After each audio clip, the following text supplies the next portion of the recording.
Land reforms in Karnataka.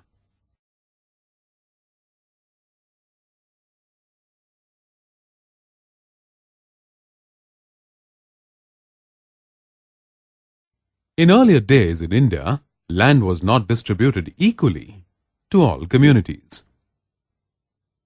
Also, rights were given only to the landowners and not to the tenants.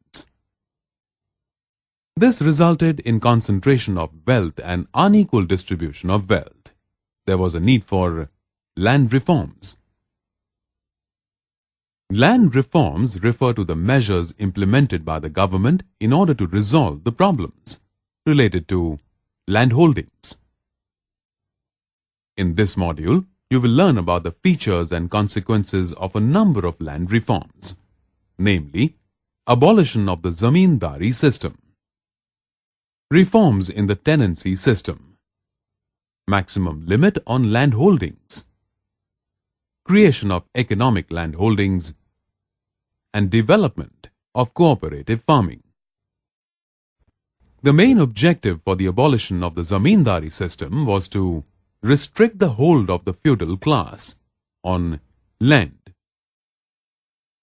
In 1955, a committee was formed under the leadership of the ex-Vice President of India, B.D. Jatti. This committee recommended that every family should be given 116 acres of dry land, 27 acres of irrigated land. These recommendations were implemented in 1957, but it did not change the existing system in a decisive manner. Tenants in India were facing problems such as having insecure land holdings and having to pay huge amounts as rent. In order to solve these problems, Chief Minister D. Devaraja Urs enforced a law in Karnataka which said that the tiller is the owner of the land. Thus, many landless people who were cultivating the land under tenancy became landowners. Let us take a look at the main features of the 1974 Land Reforms Act. This act cancelled all kinds of tenancy. The tiller was given the opportunity to establish his right to the land he cultivated. All the lands on rent came into the possession of the government.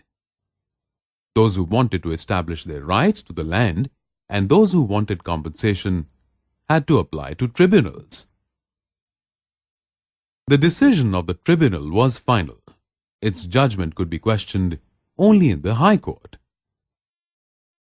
The state government fixed a limit on the number of acres of land that a family could possess. Accordingly, in 1973, a maximum limit of 54 acres of fertile land without water facility was fixed for a family. If the land had irrigation facility and more than one crop was being grown there, each family could have 10 to 18 acres of land. If the land had irrigation facility and only one crop was being grown there, the family could have 27 acres of land. In 1977, the Inam Cancellation Act came into being.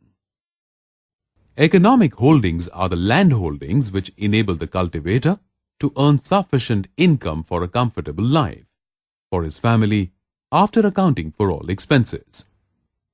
Thus, the standard of living of many farmers improved by the consolidation of land holdings and the implementation of maximum limit on land holdings.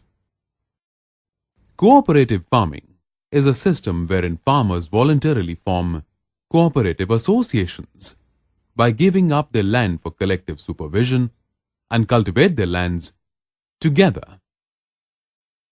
After the land is cultivated and harvested, the farmers set aside an amount for the long-term development of land, and the rest of the amount is divided among themselves.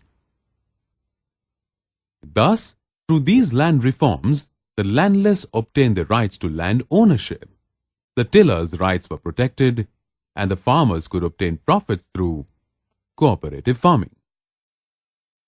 However, this system did not get the expected support from the people.